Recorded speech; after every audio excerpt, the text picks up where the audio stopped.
Durante o Festival de Berlim 2019, um filme bósnio se destacou dentro da concorrida mostra Panorama, The Stony Speakers, de Igor Drjaca.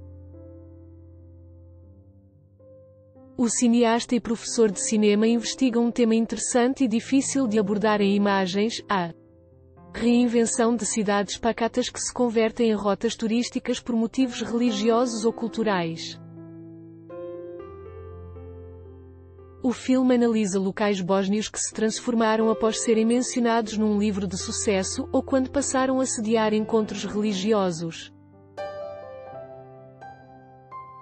Entrevistando moradores locais, autoridades e guias, o filme interpela o espectador sobre a maneira como o nosso olhar se transforma em relação a uma mesma paisagem, dependendo do valor atribuído a ela. Em última instância, The Stony Speakers constitui um exercício fascinante de análise da imagem. O Adoro Cinema conversou com o cineasta sobre o documentário O que o título de Stony Speakers representa para você, Igor Drjaca. Eu estava interessado no modo como as pessoas criam monumentos ou representações imóveis dos lugares, seja de um período específico da história ou de uma espécie de evento específico, e como as pessoas se relacionam com os espaços e como eles o apresentam para o mundo. Enquanto eu estava gravando o filme, também fiquei fascinado pelo período medieval na Bósnia, algo pouco pesquisado, mas que é bem político por causa das três narrativas dominadoras que existem na Bósnia. É algo vinculado aos três grupos étnicos. Pensei então no modo como as pedras e essas visões são representadas, como um símbolo, mas também como estrutura ideológica, como uma extensão da história analisada de perto. Como selecionou estas pessoas em particular, e porque decidiu não identificá-las, Igor Drjaca, é muito importante tratá-las igualmente, e um título sempre cria uma distância nesse sentido. Se você é apresentado a alguém que está aposentado ou é um jornalista versus alguém que é professor ou prefeito, a relação muda, porque algumas das pessoas do filme pertencem ao alto escalão enquanto outras são pessoas do dia a dia. Eu não queria que o título de alguma forma representasse um jeito de julgarmos se o que eles estão dizendo tem mais valor ou não.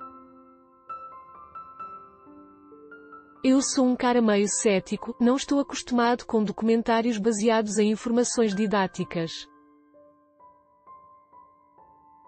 Esses documentários podem estar interessados na informação, mas ao mesmo tempo se prendem demais a como as pessoas contextualizam esses espaços e não nos espaços em si, entende? Você sempre pretendeu separar som e imagem, usando os depoimentos como narração off. Igor Drjaca, essa abordagem em particular foi uma coisa que eu descobri ao longo do processo, enquanto fazia as primeiras pesquisas. Elaborei um processo onde os locutores são como objetos móveis. Eu queria que as suas vozes carregassem o pouco de informação que nós precisamos para situar o lugar. Eu não queria que o público ficasse amarrado à personalidade do locutor e sim olhando para o espaço em si, quase como um turista. Eu queria que tivessem essa experiência de tour em cada um desses lugares. Ao invés de aproximar a câmera desses lugares, você observa de longe, sem interferir. Igor Drjaca, era importante que o cenário falasse ao invés de, simplesmente, propor um passeio. Eu queria que as pessoas vissem outros turistas e como aquele lugar é representado. E que fossem, lentamente, hipnotizadas por essa paisagem e pelo processo. Mas era importante ter o distanciamento do telespectador, para que ele pudesse ver o panorama do que eu estava tentando fazer com o filme. É desta maneira que criamos significado, seja ele espiritual ou material. Era muito importante para mim que, apesar da presença de momentos muito viscerais, os espectadores se lembrassem de que estão assistindo a um filme. Isso também passa pela estrutura, o filme é desenhado assim. Então, depois de 25 minutos você pensa, ok, estamos indo em uma nova jornada. Deste modo, você compreende como esse país cria seus significados. O documentário nunca julga aquelas pessoas, nem os religiosos fervorosos, nem os místicos que acreditam obter poderes de uma pedra. Igor Dryaka, exato, por isso, acho que o filme é bem político. Eu não estou deixando ninguém do lado, seja ele de esquerda, tradicionalista, de direita, cada grupo vai glorificar um período da história, destacar seus heróis e encontrar seus vilões. Esse é o principal problema em criar diálogos significativos.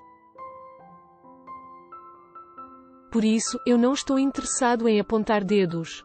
Só quero proporcionar um espaço onde você possa se ver e perceber que está criando espaços à sua maneira.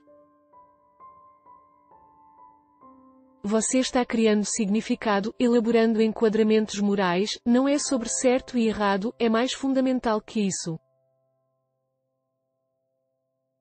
Eu estava mais interessado em mostrar que todas as narrativas no país operam de maneira semelhante. Meu objetivo é criar diálogo. Eu não estou interessado em saber qual período é correto e qual período é errado, e sim em entender como eles se apresentam enquanto informação. O filme aborda um contexto muito particular da Bósnia. Acredita que ele possa ser interpretado da mesma maneira em outras partes do mundo? Igor Dryaka, talvez algumas pessoas vejam como se fosse um cartão postal da Bósnia, uma noção de como o país é visualmente, dos discursos que são ditos no país, mas tendo uma visão superficial de tudo. Acredito que as pessoas da região sejam capazes de captar as insinuações específicas, inacessíveis ao público mundial. As pessoas que forem mais engajadas politicamente e tiverem noção desses problemas em outros países vão captar atenção. Mas eu estou satisfeito com qualquer uma dessas interpretações, porque filmes são como performances de artes de qualquer tipo, existem níveis de experiências. Apesar de ser um problema local da Bósnia, ele está presente em algum período particular dos Estados Unidos, como na Guerra Civil. Existe uma tensão em como o período é representado, em como cada lado vê isso. Então, essas estruturas existem em qualquer lugar. Acredito que mesmo pessoas fora da Bósnia vão tirar algo disso. De que maneira este projeto se insere na produção cinematográfica bósnia recente? Igor Dryaka, não existem muitos filmes na Bósnia. Às vezes 1 ou 2 por ano. Existem muitos filmes feitos internacionalmente sobre a Bósnia, muitos sobre o período da guerra. Alguns filmes complicam questões importantes ao escolherem lados. Não digo que você não pode escolher um lado, mas seus argumentos precisam ser sólidos. Muitos projetos recentes sobre o país abordam a guerra.